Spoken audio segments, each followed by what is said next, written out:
So someone asked, how did you end up in prison? Hey, bruh, hey, a lot happened. A lot happened. Take us from the beginning. And as much as ngizithole sing da eTanyana, ngasho ukuthi ezinye izinto zingama generational curse. You know, I can use that way because I am not the first one in my family to find himself in prison. Yabo. My uncles were in prison.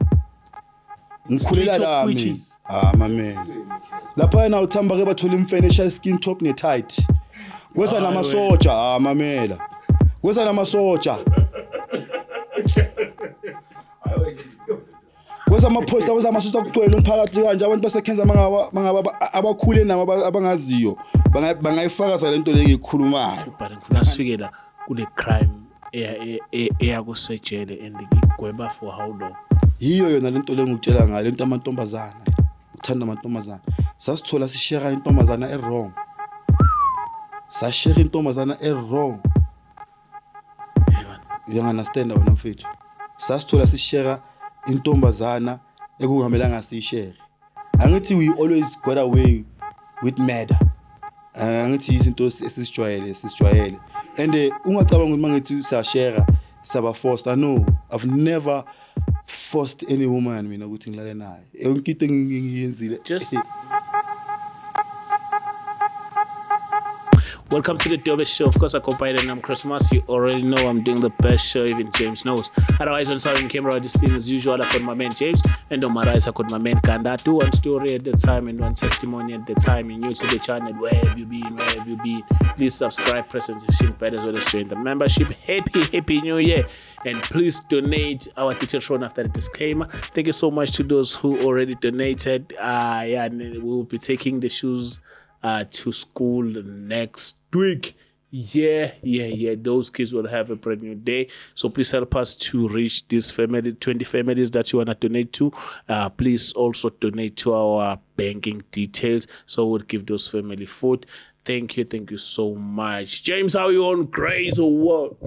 Yeah, it's that time. Yeah, 2026. And we're still on Grace. And we're still on Grace. Hey, we thank God, man. Yeah. Where are we? Yeah. Oh, we at Blinko Studios today. Yeah. We're at Blinko Studios today. Thank you so much. Shout out to Blinko Studios. We really appreciate this one. Yeah, we're at Blinko, James. Yeah, Tata. Wenzani apho ngibona usenda amahathi usunentombi. Oh, okay.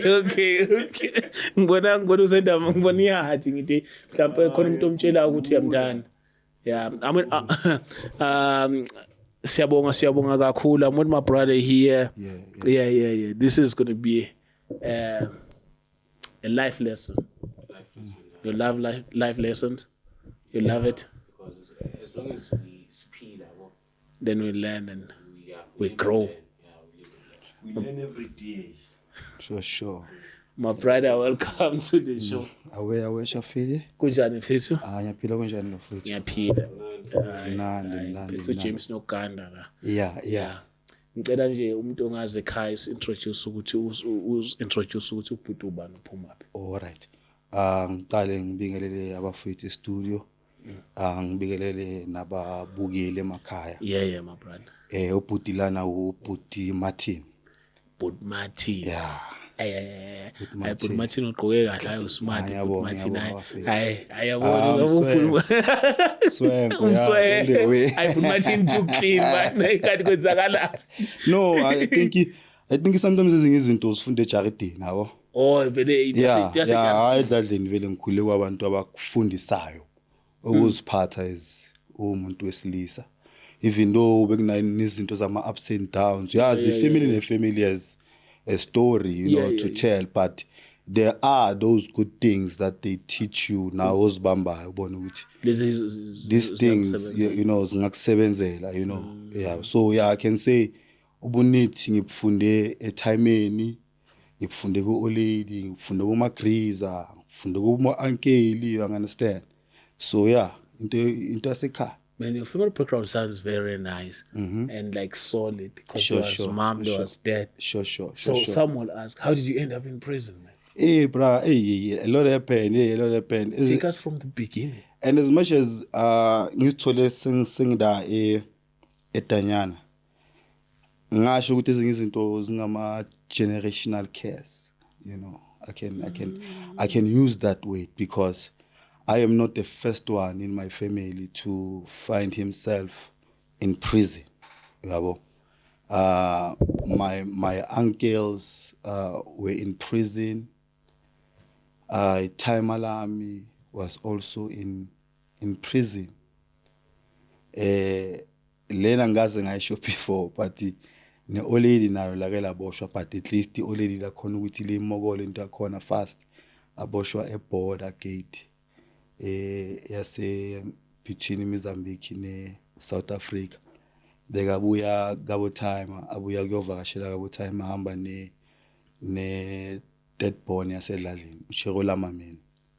So it happened ukuthi bamnikeze a gift 38 spam.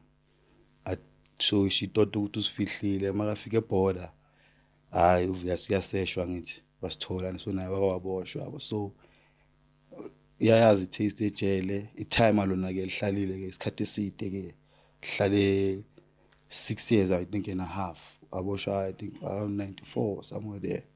Beka umuntu oshama heist beka ganga. Yeah, so yeah, ngasho nje uncle lami ngasho ukuthi nalo list struggle icon. Yeah, even though ama history wabo wona they are not recorded in the history of South Africa, but those guys they also fought a very good fight for the liberation of South Africa. Igama lakhe uAndile Zethu. That guy beka ku military wing obviously MK ubuya Cuba trainer abu Fidel Castro. That man can speak Swahili fluently. He traveled around Angola, Zambia. He traveled, but you know life in Jano, buya magabuya. That thing ngikutshela ngayo ye generational curse because ugogo wami ozala umama. Kahle ugogo wami unabantwana abayi5. Umamkhulu wami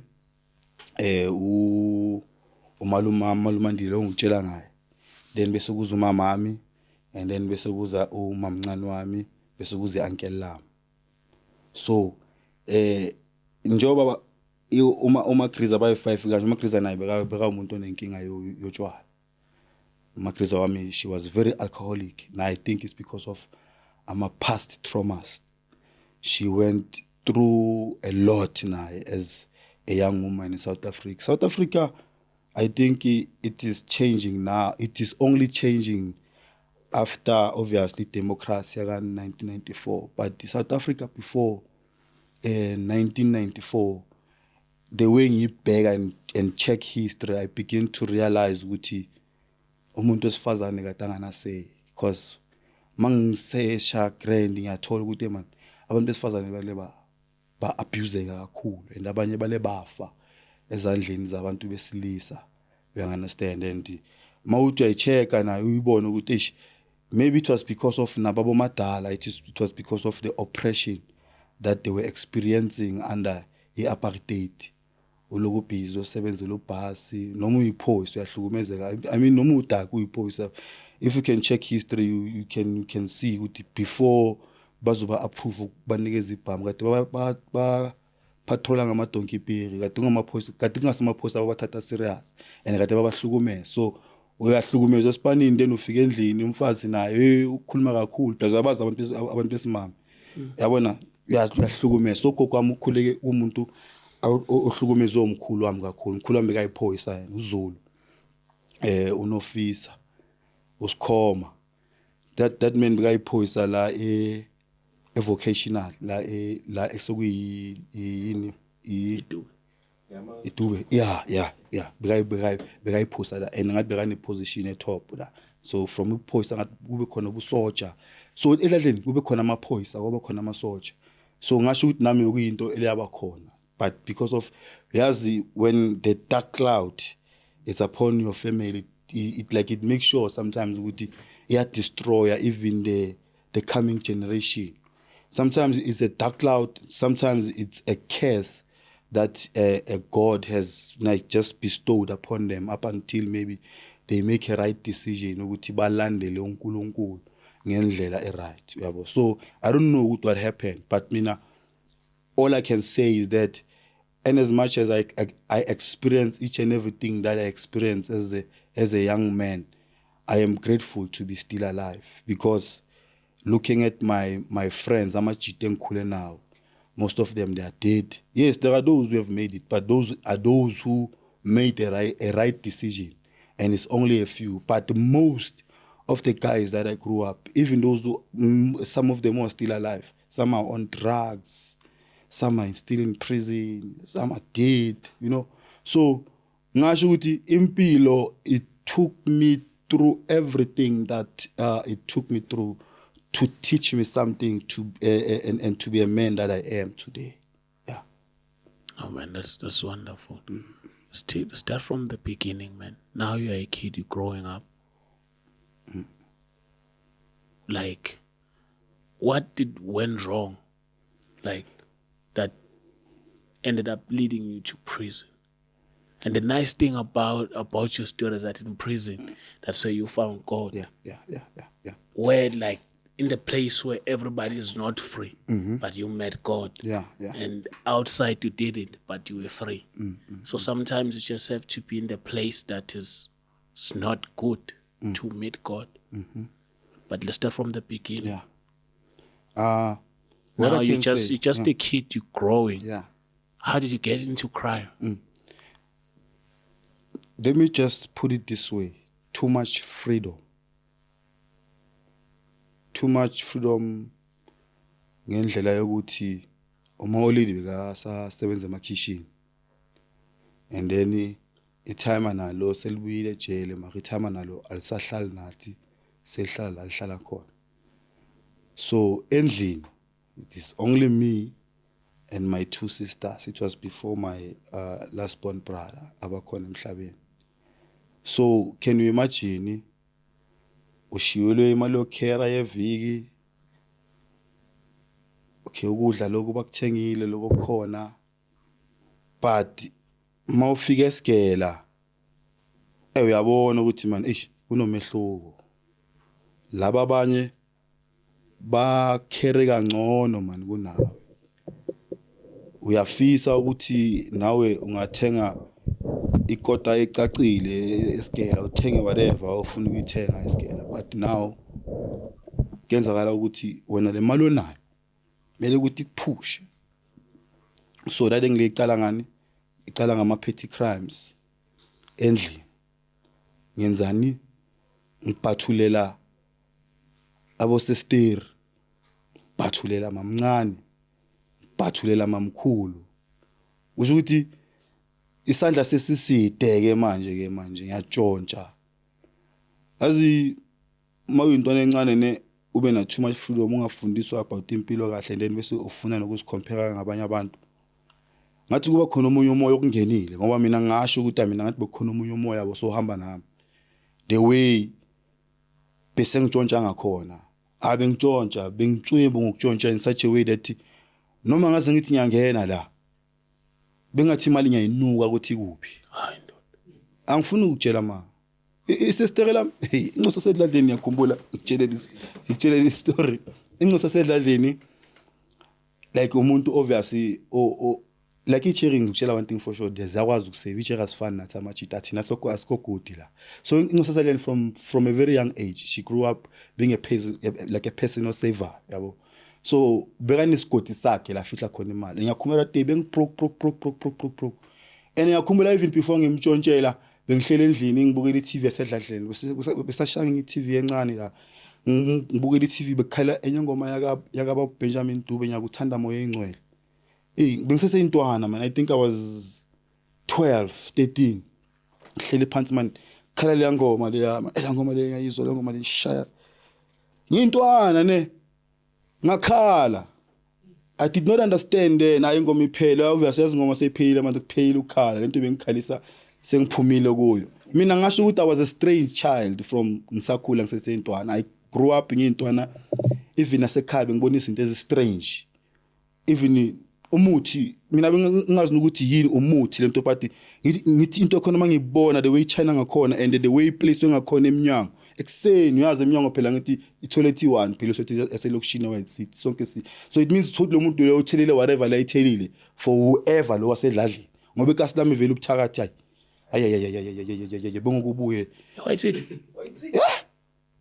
ekasi lami ngobuloyi hayi wena benyokubuye ema6 yeah the main road eya eCaltex that street ngikhulela lami mame lapha yena uthamba ke bathola imfene esha skin top ne tight kwesa namasoja mamela kwesa namasoja kwesa amaphosta kwesa amasoja kugcwele umphakathi kanje abantu basekhenza mangaba abakhule nabo abangaziyo bangayifakaza lento leyikhulumayo.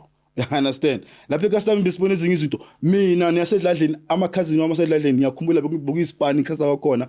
Over so silele endlini over abantu abadala baya prepare. Silele kitchen. Ngizwa kukhala umoya. Ngizwa kukhala umoya man ngiyavuka manje ngiyavuka man na imfene. Imfene khona ibalance ile email like so isibhekile silele. Ngitshela amajita over singachopela ngitshela amajita imfene. Amajita namathi clap yontwana na yiyo lesichopela sibone senzani. Ngithi azini the only way ukuthi sijampele lemfenele once la masijampa khona umnyango sovulekile akusena next imfene befaka impahla zeChristmas da tsambe bobo ezwane White City benye kubuwe Kenza ngobuthakathi eKenza utham bothola izinto ezistrange futhi lapha edladleni ke mina edladleni kusekhoneni so behlala vele ngasesigangeni bekunesiganga lapha edladleni lesiganga lesiya sake sathola inyoka lapha inyoka emhlophe sayibulala yathathwa amanye amakhoti banasekasi vela ahoti kithi athi ayithengisele sangoma makabe kune bag iviyela enemali yakudala siyazi imali eseswazini yawo ngemali yakuphi mara imali khona bekuyimali ebhaya so mina ngikhulela ku-environment enjalo mina ngikhulela from i-environment ukuthi siyazi ifamily la ifundile sidukuduku bahlanya one by one hlanya uncle hlanya baba hlanya mkhulu hlanya bahlanya one by one bayahlanya so ngasho ukuthi maybe mhlambe nathi intwana zasekasi we put under that same spell ukuthi anything nje okumfana okuyindoda nje engathi iya akubhede so mhlambe maybe that's why nami ngisithole lapho la ngisithole khona but I'm just grateful ukuthi uNkulunkulu ngahlangana naye. Now uyaqala untshontshelwa usisi wakhe imali. Yeah nako ke the story lesa ngithi manje Yeah, I'm here man. Don't worry man. Phela wena makhuluma ngobuthakathi basekasi uthame ngikhumbuze ezinye izinto ngikhumbuze ezinye phakamisa ama-erihele ngoba I know you don't know what you're talking about. So yeah ngitho ngisendlini same time hayi man futhi ngishayekile ngina next ngithi sister ngithi man la kunemali la athi ngi odrophini kayi1 ngaya phansi kuyempahla kayi1 ngayidonsi ipackage ngabuya nayo ngathi naye inyungu kutanezwa awu wayiqonda ngqo mina awuthami abona the way bengitsomba khona ngokutshontsha bengitsomba in such a way that ithama lami there was a time ithama lami sehlala nathi endlini mina like kunama episode abhaya nini ithama likho khona nini niyabona yabo there was a time ithama likhona that time I think bengifunda grade 6 grade 7 hlala so lapho ke ithama bukuseserafunyana ngoba naye bengasikudala buya obvious edanyana yabo so naye usazama ukupick up impilo ngitshila vari at that time ngiyakhumbula esigela bengiya esigela nge river boots eBhova uyazi iBhova yeah bengishaya nge river boots eBhova ukuthi bengigcoka esigela ngisonka ngayo vi baze bangibiza Father Christmas abantu bangibona bathi ho Father Christmas la thing le ayiqinile kusho noma na uyibiza lento le uyibizayo machita yapha Mthanda ukuhleka na process. machita Like umchita la wakho hey. Mthanda ukuhleka lento manje. Ya ukandi ukuthi no kandi ukhulele khona wayihleka. Angisola ukuthi abanye obasinhluphe like inhluphe mayihlasela abanye abantu don't never understand. They think uqoka le bhova le ngoba uyathanda. They don't understand ukuthi uqoka le bhova because yiyo khona le bhova at the moment. You understand? He already yile one lespanal. Spana ama kitchen lihola uma 750. Uzoyenzani leyo mali le? Ithama lespanal kana buya eDanyana. Lizama ukubhayisa ama cartoon KC1 yebhiya and yimo stoka zonke lezi zinto lezo. Sometimes ngihlala nomntana ontswembu angigcwale mina mangigcokile ubunithi bihlala bukhona. Ngiyakusho ukuthi ngibuye endlini ethengisa icartoon mfethu endlini ethengisa like ibhiya ngithola. Ngiyakusho because of ngihlala ubuqili bukhona. So mangile emapatini kuphi ngizothuta isitoko sakhona ngingaye kuso sona kuso kubo like eKaslaki ugela khona suke eKaslaki eze eKas azongifuna umntana wathi uhlangana nami ngiphusha itroli yama cartoon thanda kanjani ukhona umntana ozofuna ukuthi aqhubeke afana wakubona uphusha itroli yama cartoon akekho yabo so lezo itruggle lezo yizi itruggle ezigcina sengenza ukuthi manje ngiloko busy ngifunda icrime kancane step by step singaqala manje ngenzani ngishaya ama shoplifting bekunama supermarket ekasi that time yama supermarket abodandi abovuka sime istore abo khona istore besithengisa inyama besafika nje ekasi I think sanyama la istore zakhona maka abodani mayobhaya uyahamba uyosithathela into bese uyabhadala yabo unlike abo leza manje amakula abakuthathela but nokubona khona ezinye izinkulu ezinkulu osayenza kanjani so mina edladleni into abangithuma yona mina ngiyayithatha kaDandi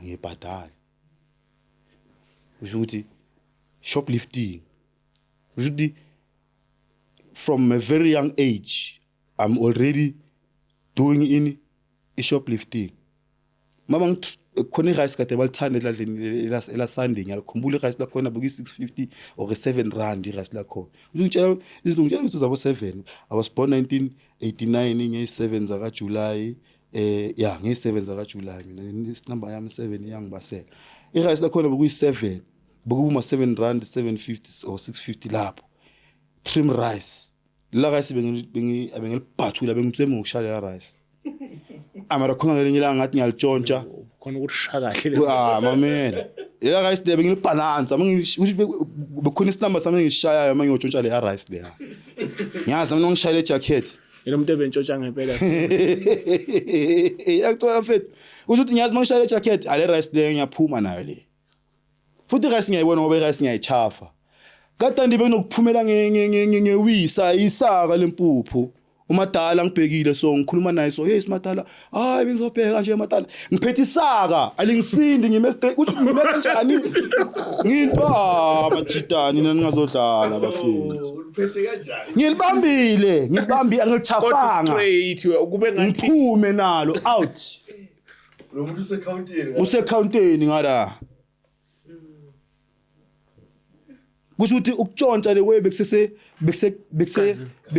kasini ngakhona like bese ngibona vele ukuthi vele mina kahle I'm destined for a crime yesaqala sa graduate manje sabona ukuthi sanekas before wathanda mid plus ngiyakhumbula bengaseyitiking kade ku store esithengisa manje soku supermarket nje encane yasekasi itiking mina itiking isikela I primary school ngayile yakhumula bekunebhusha lapha yana bekunebhusha kudala bekunebhusha lapha bathi mid plus mamela iPiravos iforoso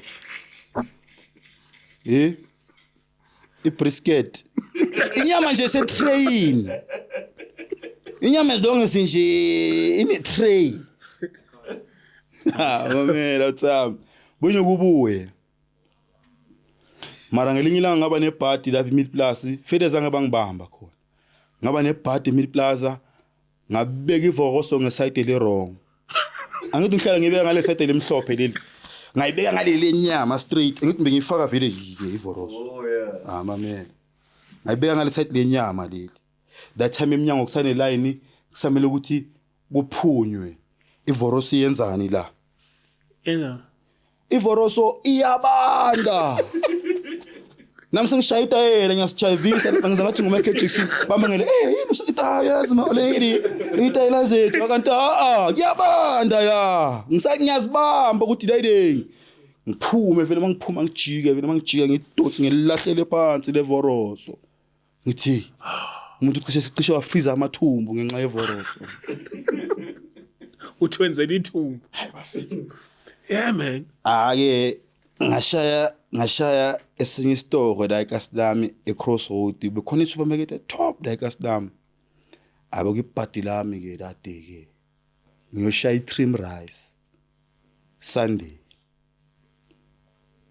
ayangibamba la clever kusho ukuthi i-trim rice ngibe ngifakile ne kusho ukuthi ila yehla kakhulu manje sengibamba ngeplastic nyana manje sibona singiyajumpisa ukuthi na something ngibalancile siyavela nyana ene singaphuma ngomnyango ala out security ithi brazo boya ayimangibuya vele ayida man yo makathi club yo trim rice yo le trim rice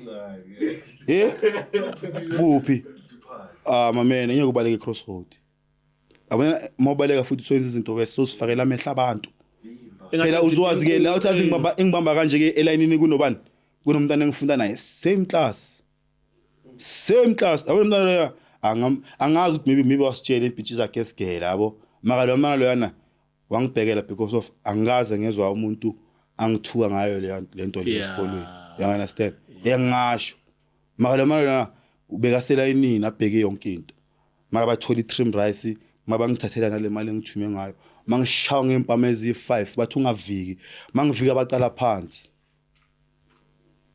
aphuma ngaba ne rice bathathe yonke into mina ngibuyele endlini angina rice anginamali ye-rice and mangizoya endlini kanje anginamali ye-rice angina rice kuyoba ngathi ngigembolile ngoba kade bangazi ukuthi ngokudlala izwipi ngidlala ama-dice ngidlala ama-ali ngikhule ngihustler mina ngikhule ngintwana ebusy benye kungithole like one place you understand so kwenzakala ukuthi ke bangibamba mina ngenza iplan no ukuthi mina ngithole rice ngibuyile eKasi eKhenza ngisuke Crossroad umkhuphuke eKasi eKhenza ngibuyela ngakavuka simangifika kavuka simi ngihlala nenye intwana abayithumi cold drink incane kunami obviously abayithumi cold drink intwana iphethe imali enough le ukuthi ngakhona ukuthi ngihlanganise imali ye-rice ntwana le ngiyibiza boy hambani hayi ngithuma i-rice iphi imali ayikhiphi imali ngithi imali ayibanjwa kanje ngishiya ngathi ngiyifaka esikhwameni ngithi ihamba evaya ngithi mayithi ivaya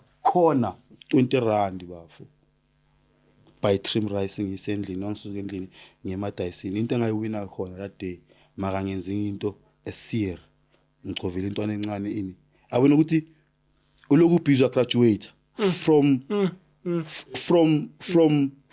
eKasi. And these things are petty to us because like zingani izinto thina like like into encane le into like encane but when you don't understand ukuthi ukhulisa ini ngaphakathi kwakho because there's something that you need to understand ukuthi our bodies are the temple of the Holy Spirit, are the temple of God. So if they are a temple, it means if there is an absence of God over your life, who's going to be present? It's going to be the devil. Yeah, so I can say loudly so ukuthi I was filled with the demons. I was demon possessed.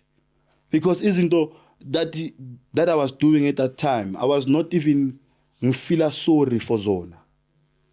Angithola. Kunile ngithama beli nama game nalo, abona ama game yawo fine. Uta Jeps ngase ngakampike. Buka nama game. Ethama lela nalo lakela langicela ukuthi ngiyokhiya la kufaka khona imali mina ngakhiya emuva. Behlani. Kusho ukuthi ngiphekile yonke into ama-fine ayangena nyabala. Kusho ukuthi efine ngena nyabala ukuthi okay, 95 rand ngiyakhipha. 95 rand ngiyakhipha.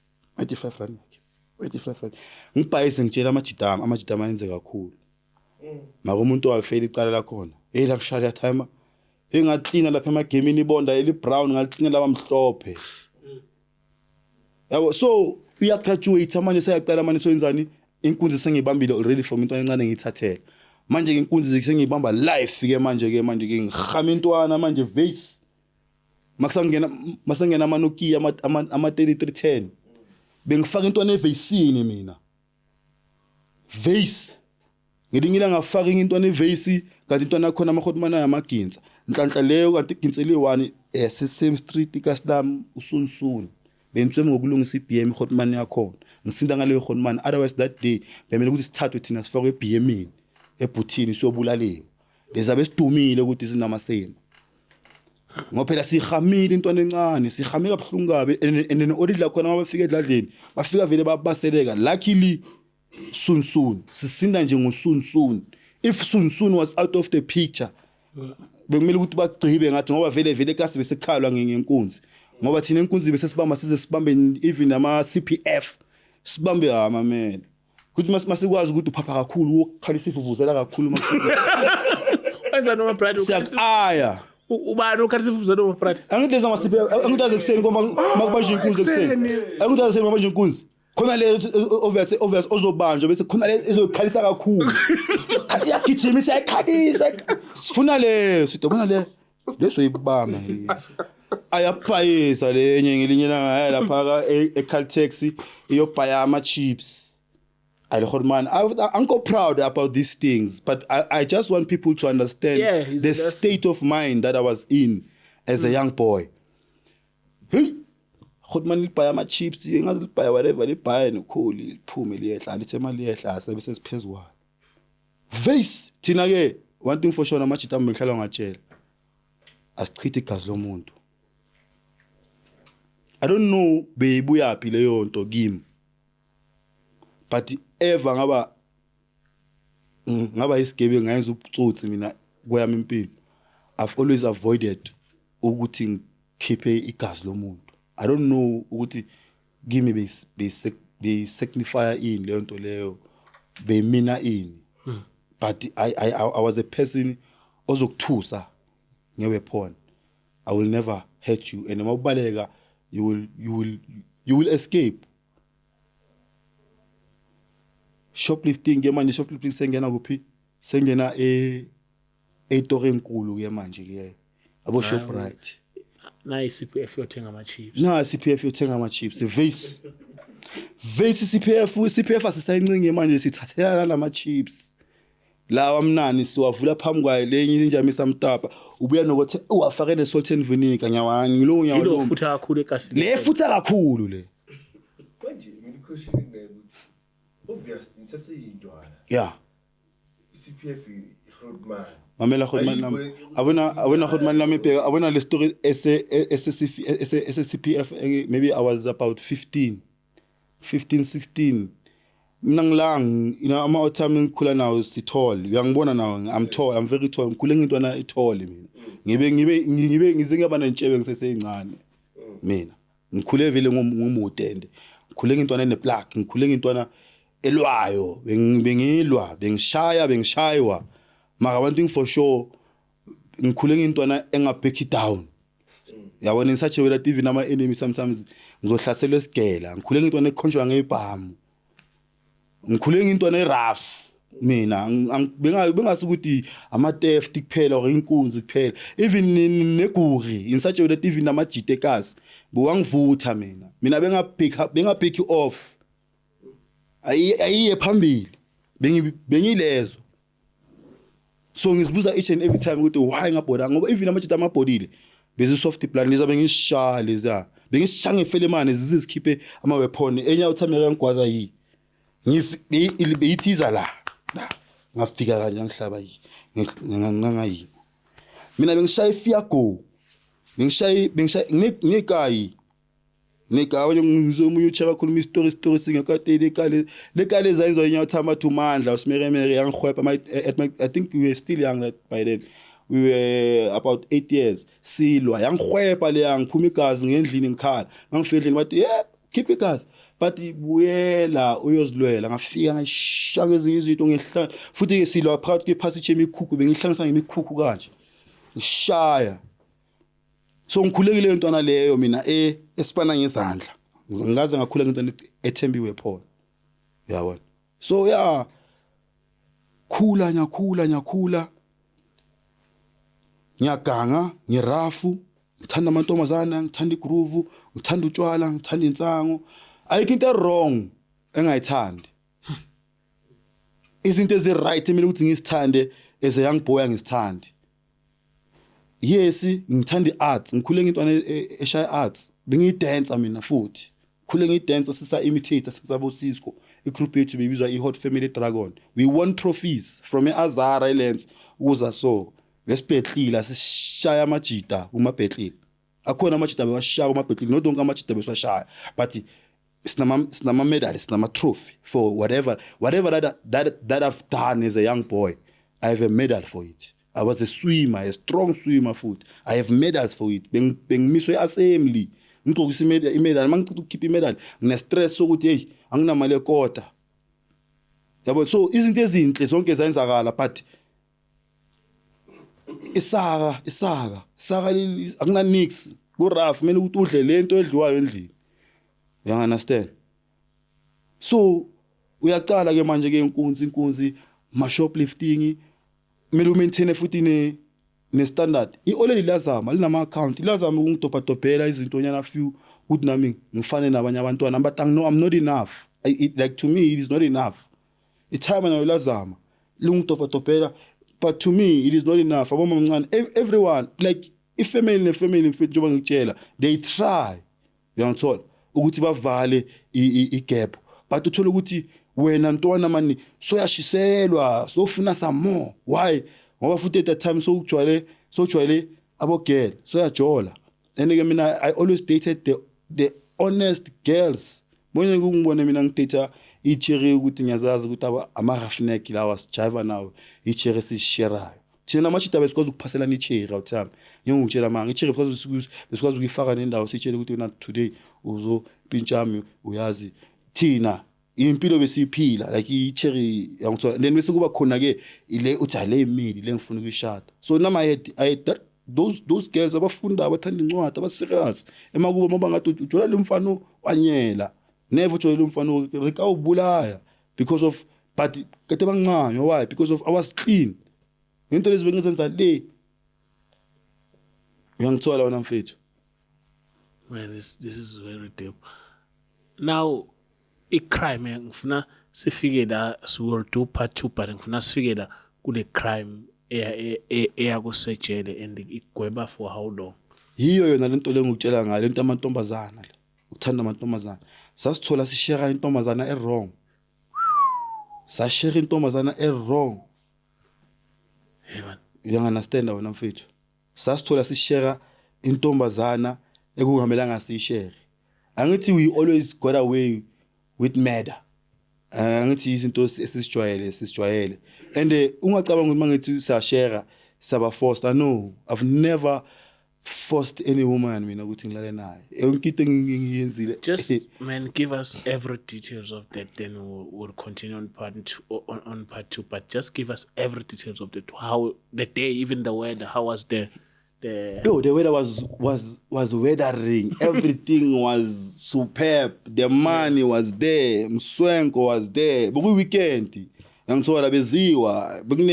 I think me and my friends we were attending the 21st that day. Sinenyungu simnandi mfethu ayikho into esinganayo ilanga lakhona I remember sihlangana nabanye abantwana because of that day siyacabanga ngapha mfethu silanda imedi. Bekunemedi that time like iche ungitshela ngazi ukuthi icheke ukuthi thanda incwadi umntana ohlala sendlini ngeke umntana utshasharaha benginalo umntana loyo mina hayi machita mina sizekele sizosibambezela mina siphanda obviously sina sizinja zestrata that day sihlangana nabanye abantwana abayi3 abantwana bakhona abayi3 si3 abayi2 amashisa loyo wani ayancenga yabona and ngiyazi ke manje njoba si3 so i3 kanje sithanda amashisa ngiyakuthola mfethu so i3 sana obviously manje so i competition so sengiyazi okay sharp le yami lo hlonyazi inenkani yani push inkani ngiyazi izofuna lo muhle kakhulu udlula lo wes2 usho ukuthi lapha yabo kuno number 1 kuno Beyonce unoKelly Rowland bese kuba nalo Michelle. uyangithola wena mfethu So Silver. uyangithola wena mfethu so obviously i-outtime leyo hloni ukuthi ngiyazi ukuthi yiyo vele kabhali leyayiyo ke bihlala ine plan lenyoko kabhali leyana bini sinye isikhiya engazi isikhiya sakhona isenze kuphi leya outtime leya ngicela nimithweni igama la ngicela bafethu La ungalishika. ya leyabevula somewhere ibuye iphethe imali thengwa nje makhavela Ivula. mamela bengafuna ukungitshela leyangazi ngibhantinta mfethu sengishizila ukuthi i-outtime beyishaya somewhere la inyungu someone nje someone took lump sum of inyungu wayebeka la then le yami yasikisa isikhiya sayo lento nami kangayenza ukuthi amalami nami kangasikisa isikhiya sesifethu amalami besintswembu besintswembu ethi la uthamba besintswembu ngecrime abona la uthamba le ngutshela ngayo la uthamba ibhode at a very young age ibhode age of 27 le yabe seyidrivile iHammer seyidrivile iBenz bese drivile ini Cherokee ini le car is man not a Jeep man Chevrolet le SUV two pipe Mini Cooper Countryman Megane behlala kunye estate same estate behlala khona kuhlala your top guys abanama biggest funeral palace mawufika la ungena beyiploma da bese ntswembu leyo bengena esentini ishayize ngempatha zabo majile ya ishayolo white iphethe induku zabo majile iphethe imali ngayi lezi ama security lezi bezibhawa down izibeke induku phezulu ishiya nemali abona lento eyenzwa abo Sushi King athambe beyiploma even now Sushi King leya the way besentsombo ngakhona but asikho das kule story lesi esilesa sifahlakisa that day Beyonce Kelly Rowland Michelle angithi awuthama ngithi ngiyayazi vele ngiyayekela ku Beyonce mina ngilanda lo phakathi nendawo awuthama ngemele manje ke capitalize ayina choice is either uya in or uya out uzazibona ke otherwise siye partyini asifike vele partyini zawa bantwana siblome nabo kumnandi zawa fika omunye kanje lo uyafika uza nomunye umntana engifunda naye same scale umntana khona uyangazi vele uma kafika maka uyamtshela ukuthi hayi abatsiba ke lo mali lo athi manje batla chomtsawa ke watla bashimane ba bese babese emfethu umntana sokufuna ehlokusi attend uhlokusa attend uhlokusi maka attend umntana lo natshela uhlokusi ukuthi ngakuhlapulela manje sila hayi nini singajopela manje ngiyokunikeza mina ikheke abona ngixoxa jokingly kanjani awuhlekisi ngezinto esiso South Africa kune GBV awuthami kunabantu abaripwa kamampela you understand and then kuna lama rip lama 2000 lawa awayenzayo amapatini mina rip yami iyo lama rip lama 2000 because what happened uhloni yamthathu uyahamba uya na toilet umaka na toilet nami ngidonswa iCousin ye-out yami yeChiri umunye umntana kayelo bhoni umntana khona vele bengimfuna ngithathwa uye maka ngithatha ngilandela enye out engaya asiyazi le asifayinayo le asiyazi azanga nayo le out le athina size si6 ile Chiri lezi 3 nama out yami le Chiri le emhlophe ingithatha so I don't even know ukuthi uhloni over specifically it means lo Chiri lona uyobona yonke into ukuthi athama it means na maybe ufuna ukungicabuzela da you understand sikhuphuke vele lo mntana lo nale out le engayazi sifike lapha masifike lapha mangisakhuluma lo mntana lo ongithathile awuthami yaphuma etoilet into enzakala etoilet ngaphandle outside toilet athami yaphuma itamanye mfethu manje uyangikhathaza ungitshela ukuthi yena akekho enough usafuna samo le engayicafi le igqume flex yona iye la mayifika lapha yana ithi yashashayela emntwaneni itashashayela emntwaneni umntana ngathi ayisikwilele angithola ngiye mina mangiya la umntana avume ngihlale esithini umntana sigibelile phezukwami mfethu nakhona leading lena mfethu man azange oba sex that thing which was I don't know what was happening we were drunk then all of a sudden i-out yami le street le esamba nayo iyazwakala ithi mfethu man abangani balomntana ngathi bayajumpa ukuthi lo mntana lona akekho ngathi obvious uyasheriwa yazini ika nento eniyenzayo buya epatini ithi hayi uma kancane wena vanga ixosha iva qhubeke mina lento senzayo ngazi nokuthi senza okay sharp bazwakala abangani balo mntana abazangwana umntana basithola vele lo mntana ke ngasigcoka wena taking advantage of our friend because she's drunk ngazohlanya nina lo muntu lo novumele ukuthi siyenze lento lena siyenza la kuliwe oversiphume kube ngathi sabaleka maka masibaleka endleleni ngithi machita abona masobaleka kube ngadale ngisithunyila kamampela sibuyele but masibuyele patini kube into ekhulunywayo iphele thina sazi ukuthi iphelile saqhubeka mfethu ngegroove like nothing happened sabuyela kulabo chikela babethu abayi3 labesize na in such a way that kule 3 weeks even before sifahlako labo chikela abayi3 they were always with us. They were always with us. You must know what happened.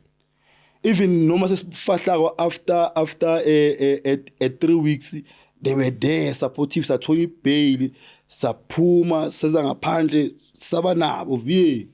Then up until I started decision ukuthi azimafethu sesishisa kakhulu ekasi asuke nakasi sabeni socala enye impilo ngada etsakana. So ngiyetsakane kanje mina sengihamba ini icase yale. Ngithola so itsakana nayo seyangikhathaza sengibuye ekasi ngizama isigela ngifotsha ama report ngithola isigela vele ngisithole angifotshile la report amamela la report la ngifotshile la ngishayile flat zange babone nix bese beshwabene bengcolile so over sabona into eshwabene engcolile nina umuntu okhona maka explain ukuthi bengithi ngiyidabula ngoba ngisaba ukuyibonisa abazali ana uzobona ukuthi hayi makavela azini ungabonisa abazali ufail but I phinda grade level sengithola isigela no but inyuku ngoba phela you cannot live without isaka uthama back to crime atshontsha ke vi enemane ke semane siya komanye siya komanye ama level manje ke manje ngiyatshontsha manje uthama kusho ukuthi yonke into etshontshayo mina uthama into yenza imali ngitshontsha whether Ntsimbi there was a time Ntsimbi bebhadala la South Africa Ntsimbi sabhadala manje so Ntsimbi thengiswa bonyawophe thina Ntsimbi besikhipha itrip ngemali Ntsimbi thina besimisa ibus cooler box ziwe ngemali yeNtsimbi short futhi amone stand eseKhawashi mamele ekseni mafuka stand esayasikho mkhozi Ntsimbi nje in such a way that ngasatshontsha even nento zakamasipala saboshwa vie le rape ingilongi ngiyahamba attenda kanje ngiyatshontsha attenda the case there every month kanje noma ngifika le hof ngizenza upapa action nabo Chester ngihlala ngehof ngizenza angithi in my head ngiclever ngifaka ama ring ama 9 to 5 ngiyabona ngifuna ukubonakala ukuthi yabona ijudge naye ibone nayo ngiyatshontsha ngisathi wena mangithi sathi basiboshwa masiphuma ngale movie protea ngabona iprosecutor yale case yami ye rape ngibona ngiphuma kwamanye amacala so bekubhiza uthama up until ke bazongigweba ngoba ngithi sikela ngicela ngisiyekela bangigweba so I think maybe let's say part 2 sizongena masingena phakathi ejele ukuthi what happened or let me just share the story se trial story se trial hayi angifuna usrush so singena kahle ku part 2 ufuna nje utshela umuntu ekhaya wagojwa for iminyaka emingakhe 6 years 6 years inside. Yes 6 years inside I served 3 years 2 months. We'll come back on part 2 we'll start it from from trial no? But even my sentence was not a matter of yokuthi they were sentencing me specifically because of how dangerous and how deep is the crime because they when they read angithi phela if uclaim ukuthi urapiwe they take you to hospital so in hospital they must check ukuthi kamampela lo muntu lo urapiwe and there was no evidence of that and then she claimed ukuthi bengimchayisisa ngamabona she claimed ukuthi bengimboxa mfethu lo umntana uthi bengimshaya you understand not knowing ukuthi uzoya bengana nix awuthi mangaba aningikholwa South Africa mangaba ningikholwa angizangalanga la uzohleka igama lami limoshakele already. There are a lot of things that I want to do with my life. Man, we're coming to all I of cannot those do that. You understand? Yeah. Because of this thing. So I cannot come here and ngizozenza ungcwele. We were young, she was young, and she was even older than me. You understand? So what happened, she knows. Both of us know what happened. But so azange amshanga encindi, azange amshaya. That's why udoctor uthe makafunde box ngoba izinto zifunda udokotela ebox natshela imantshi improsecutor wonke umuntu basho ukuthi yonke into yenzakale kahle. The only thing abathi bayitholile, it was just your teardrops. A teardrop in the t-shirt. Sure. Into engifuna ukuyazi ukuthi uyagwetshwa kwi-rape. Because i-rape kuziprove ukuthi i-rape yini kahle kahle edingakalayo. Into enza ukuthi sibone ukuthi okay, this is a rape. I'm a medical proof kaningi. Nami that's what I know at time. And azibhlungu kanjani this case. This case ibhlungu because of besi 3. Umuntu ocale yonke lento lena bamkhipha. Besiboshwe C3. Umuntu ocale this whole thing waphuma. Mina nale awuthengayenzanga nix. Le engamthintanga nokumthinta. Bayishanga 5 years, but indecent assault. Mina bangishanga 6 years. We're gonna go to the part. Oh, we're gonna start from the trial and now so in prison and how do you become a born again in prison? You know, all those things. Sure. Yeah. But for now, Makai, thank you so much for coming. I see you on part 2. If you want part 2, just say part 2. Yeah, it's new year. We just give it fast. So yeah, James. Yeah, how was the episode? Yeah, I was like listening. Nah. It's too late, Yeah. Yeah, I just can't wait for part 2. See you on part 2 when we out. We out. Sure.